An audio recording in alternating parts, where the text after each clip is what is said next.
काठ उपरे यातायात करी नदी पार होउछंती ग्रामवासी। मलकानगिरी जिला स्वाभिमान अंचल आलेगड़ा पंचायत कंटागुड़ा ग्राम रे नदी उपरे विपद संकुल अवस्था कंटागुड़ा लोके प्रतिदिन जीवा आसिबा करिथांती, किंतु एही नदी रे वर्षा दिन हेले नई बढ़ीगले कंटागुड़ा ग्राम लोके अन्य पार्श्व को जाई पारंती नहीं एवं देह खराब हेले स्वास्थ्य केन्द्र को मध्य जाई पारंती नहीं किंबा कौनसी विधवा भत्ता वार्धक्य भत्ता पाई मध्य जाई पारंती नहीं।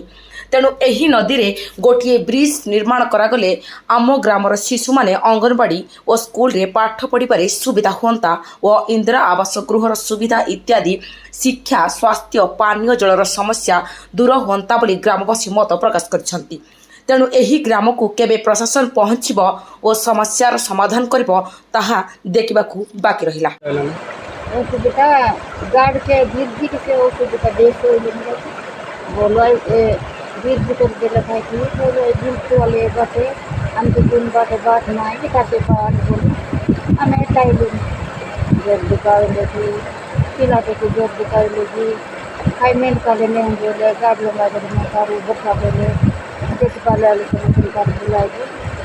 वृद्धि के शाम के है तो टेबल का कम से वृद्धि कर देले हमें पूरा के बोलो के इतने खर्चे गोट मन के मारी बुटरा बांधी पकना थोड़ी इति बुल्लुनी करवा लोग बुल्लुनी करवा लोग नहीं घर से रोजी भी बच्चा है एने बाइक मन खाट लेनी से बाइक मन हम बाकी न कर खिला नहीं से जैसा मन गाड़ में लेना है चिंता रोजी का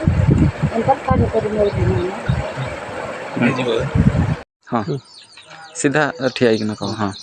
मो ना होचे मोसेकर मु कंटागुड़ार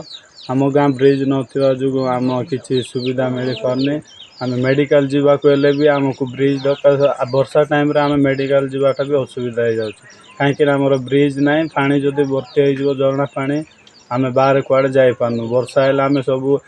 सीरीयस हेले भी आम मेडिकल जीवा आसवा सुविधा हो ना असुविधा हो जाउछि तो से आम अनुरोध कर आम गाँ को गोटे ब्रिज दरकार से ब्रिज एवं जाए हो पारनी सो आम कुआड़े जाई पारनु आम गाँव अंगनवाड़ी ना आम गाँ स्कूल भी किसी ना छुआ सब माने पाठ पढ़वा समय सब गाँव में बुलूंट से आम टे दुख अनुभव करुँ सो आम गाँ ब्रिज जदि होता आम इे सियाड़े जापा कम जबार अच्छी बोले भी जदि झरणा पानी भर्ती होम